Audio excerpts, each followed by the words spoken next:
Co-presented by Vimal. बोलो जुबान केसरी.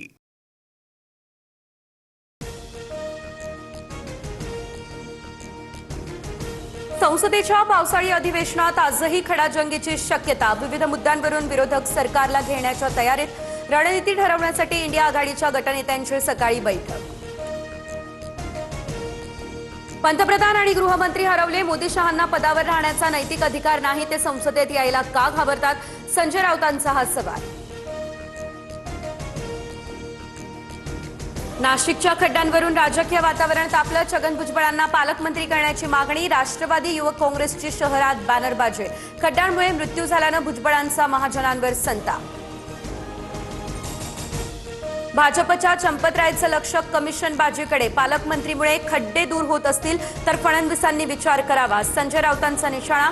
तर एकाची नाही, सरकारची ही सामूहिक जबाबदारी. खड्ड्यांच्या वादावरून चंद्रशेखर बावनकुळेंचं स्पष्टीकरण. दानचोरी विरोधात आवाज उठवणं असंवैधानिक आहे का? संघाकडून पप्पू यादव यांच्यावरील चाकू हल्ल्याचं समर्थन. दानपेटी चोरीला संघाचा पाठिंबा आहे का? संजय राऊतांकडून संघाला भूमिका स्पष्ट करण्याचं आवाहन. विद्यार्थ्यांवरील लाठीचार्ज प्रकरणी आज सुप्रीम कोर्टात पुन्हा सुनावणी. सरन्यायाधीश सूर्यकांत यांच्या खंडपीठासमोर होणार सुनावणी. एसआयटी स्थापनेसंदर्भात कोर्टाच्या महत्त्वाच्या भूमिकेकडे लक्ष. नीट पेपरफुटी प्रकरणावर आज फास्ट्रॅक कोर्टामध्ये सुनावणी. दिल्ली उच्च न्यायालयानं सुनावणी आधी न्यायमूर्ती बदलले. न्यायमूर्ती अजय गुप्तांकडे आता सुनावणीची धुरा. 2029 निवडणुकीसाठी शिवसेनेचा मास्टर प्लॅन. जनझी मतदारांचं नेतृत्व करण्यासाठी योग्य चेहऱ्याची करणार निवड. नव्या 38 कोटी तरुण मतदारांना आकर्षित करण्यासाठी शिंदेंची रणनीती. विदर्भातील 11 जिल्ह्यांमध्ये आज ओबीसींचा एल्गार. भंडाऱ्यातून आज मंडल जनगणना यात्रा निघणार. जातनिहाय आणि स्वतंत्र ओबीसी जनगणनेची मागणी. विजय वडेट्टीवार मोर्चामध्ये होणार सहभागी.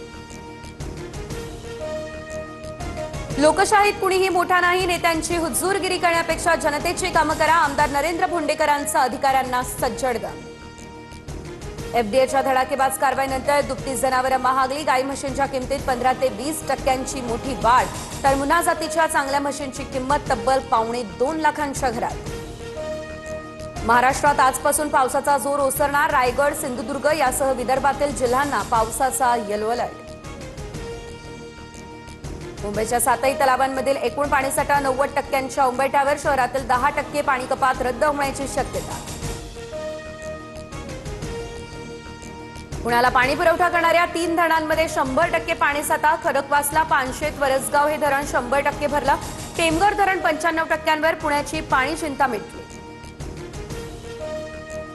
नाशिकच्या हरणबारी धरणावरती जीवघेणी स्टंटबाजी. एकाचा मृत्यू. सांडव्यात अडकलेली टायरची ट्यूब काढण्याच्या प्रयत्नात ही दुर्घटना.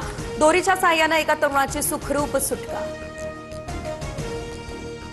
मुंबई अहमदाबाद राष्ट्रीय महामार्गावरती अवजड वाहनांची हुल्लडबाजी. मद्यधुंद बेशिस्त चालकाचा कारनामा. मोबाईल कॅमेऱ्यामध्ये कैद. मुजोर चालकावर कठोर कारवाई करण्याची मागणी. पुण्याच्या मोहम्मदवाडीमध्ये दहशत माजवणाऱ्या 11 जणांवर गुन्हा दाखल. नाना भानगिरे यांच्या ट्विटनंतर पोलिसांची कारवाई. बीडच्या सफेपूरमध्ये वृद्धाला चहातून विष देण्याचा प्रयत्न. मृत मुलाच्या जागेमध्ये छेड मारू न दिल्याच्या रागातून हा प्रकार. पत्नी, मुलगा आणि सुनेविरोधात गुन्हा दाखल. पण ड्रोन हल्ला. दारफूर या प्रांताच्या न्यायालयामध्ये 35 जणांचा मृत्यू. अनेक जण गंभीररित्या जखमी. मृतांचा आकडा आणखी वाढण्याची भीती. Co-presented by Vimal. बोलो जुबान केसरी.